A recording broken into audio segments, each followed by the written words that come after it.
एक ऐसा नीला कलर का पुष्प होता है, देख छोटा है थोड़ा हमारे हाथ में, ये फूल का बेटा है, ठीक है, पूरा फूल नहीं है, ठीक है, फूल का बेटा है ये छोटा सा।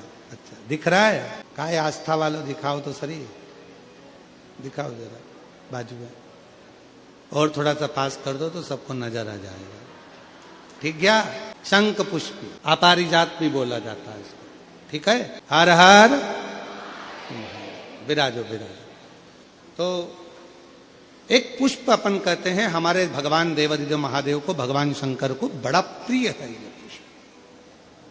अब किसी से पूछा जाए, आप कह रहे हो कि शंकर भगवान को ये नीला फूल, ये शंख पुष्पी भगवान शिव को इतनी प्रिय क्यों है, भगवान शंकर को इतनी प्रियता क्यों है, कोई से पूछे तो वो बताए चाहे ना बताए, पर शिव महापुराण का संवाद कर रहा। कंठ में स्वयं मां जगत जननी ने 10 विद्या में से एक मां को याद की, मां तारा का एक, मां सरस्वती कंठ में रहने से विष की तपन के कारण, कंठ में रहने से विष की तपन के कारण उनका स्वरूप नीला पड़ गया।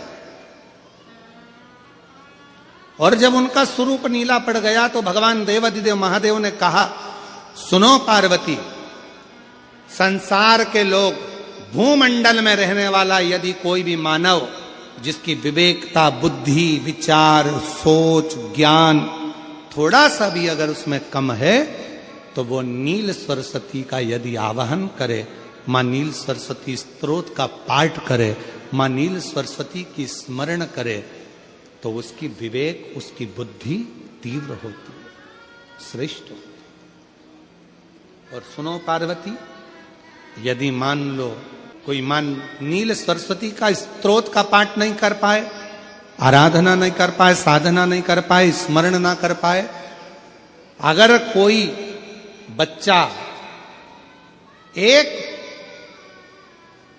शंख पुष्पी पुष्प को समर्पित कर कर जलाधारी पर, और 1 लोटा जल यदि वो समर्पित करता है और उस जल का आचमन कोई बच्चा नित्य प्रति करता है, तो वो बच्चा धीरे धीरे विद्वत्ता धारण करता ही जाता है। जो याद करता है वो भूलता नहीं।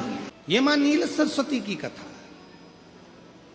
2 सरस्वती का दर्शन आपको और हमको होता है, 2 सरस्वती का स्मरण आप और हम करते हैं। एक सरस्वती जो स्वयं श्वेत वस्त्र धारण करी है, हंस पर बैठी हैं और बड़े आनंद के साथ में मां सरस्वती का सुंदर स्वरूप है। पर एक सरस्वती ऐसी हैं जो नीला उनका स्वरूप है और नील सरस्वती के रूप में उनकी पूजन होती है, मां नील सरस्वती। महाराज, जैसे कोई कोई बच्चे ऐसे होते हैं कि जन्म लेने के बाद में उनकी राल टपकती रहती है, विद्वान नहीं हो पाते, पलंग पर पड़े रहते हैं, पांव हाथ काम नहीं करते हैं, और डॉक्टरों का इलाज चलता रहता है पर वो रिटर्न नहीं आ रहा है। ये इनको बढ़ाओ ना। बच्चों की मुख से राल टपकती रहती है, विद्वत्ता नहीं रहती, माइंड थोड़ा सा कमजोर होता है और शरीर भी उनका थोड़ा शिथिल रहता है शरीर। तो कई लोग कह देते हैं कि ये बच्चा थोड़ा जल्दी जन्म ले लिया इसलिए ऐसा हो गया, प्रीमेच्योर हो गया, ऐसा हो गया, वैसा हो गया। दवाइयाँ भी चलती हैं, इलाज भी चलता है, पर उसका कोई लाभ नहीं मिल पाता और वो बच्चा पलंग पर पड़ा रहता है, राल टपकती रहती है, बुद्धि काम नहीं करती। छोटे छोटे भले वो 20 साल का हो गया, पर 8-10 साल के बच्चों जैसी उसमें विवेकता होती है, बुद्धि होती है। मेरा निवेदन है उन माताओं से, थोड़ी मेहनत आपको करना पड़ेगी उस बच्चे के लिए। अष्टमी, नवमी और चतुर्दशी 3 तिथियां पकड़ कर रखना। कौन कौन सी? जम के बोलो। अष्टमी, नवमी, चतुर्दशी। ये 3 तिथियां ऐसी हैं, चतुर्दशी अमावस्या की भी और चतुर्दशी पूर्णिमा की। अष्टमी नौमी अमावस्या की भी और अष्टमी नौमी पूर्णिमा की। ये वो तिथियां हैं जिन तिथियों में मां नील सरस्वती का स्तोत्र का पाठ कर कर एक शंख पुष्पी पुष्प, एक अपारिजात का पुष्प जलाधारी पर रखकर 7 बार अगर जल का पात्र से जल चढ़ाया जाए और उसी जल को कटोरी में झेल लिया जाए, उस जल को 3 दिन तक लगातार यदि सुबह दोपहर शाम रोज उस बच्चे को देना चालू करिए, उसके हाथ पैर भी काम करना प्रारंभ करेंगे, उसकी बुद्धि भी काम करना प्रारंभ करेगी। जो वो पलंग पर पड़े पड़े राल टपकाता रहता है, उसको लोग कहते हैं कि 18 साल का हो गया और दिमाग केवल 10 साल का है, 5 साल का है, उसमें धीरे धीरे बुद्धि प्रबल होना प्रारंभ हो जाएगी और वो भी एक दिन कार्य करना प्रारंभ कर देगा। जिसको प्रीमेच्योर बच्चे भी कहते हैं। लोग कहते हैं ये बच्चा जल्दी हो गया था, ये बच्चा बीमार पड़ गया था, बचपन में इसको कोई इंजेक्शन ऐसा लग गया था, बचपन में ऐसा हो गया था, बचपन में वैसा हो गया था, गर्भाशय का जल उसके मुख में चले गया था, तो ये बच्चे की ऐसी गति हो रही है। उस बच्चे के लिए अगर आपके आसपास के क्षेत्र में भी कोई बच्चा ऐसा है तो उसको मां नील सरस्वती का स्मरण जरूर कराएं।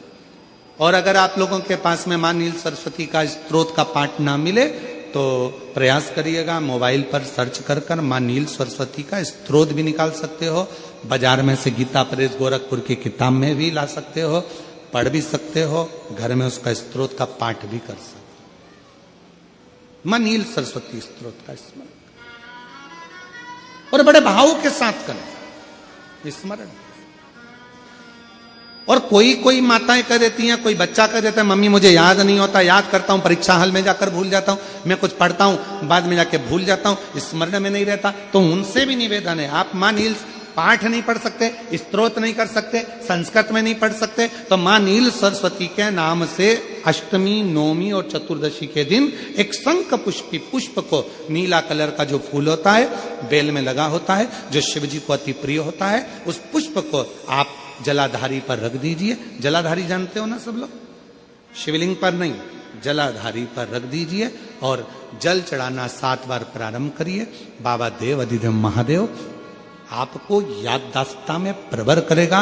परीक्षा हॉल में जितना तुम याद कर कर गए हो, अच्छी मेहनत कर कर गए हो, तो भूलोगे नहीं, तुम्हारी बुद्धि तीव्र होती चली जाएगी, प्रबल होती जाएगी।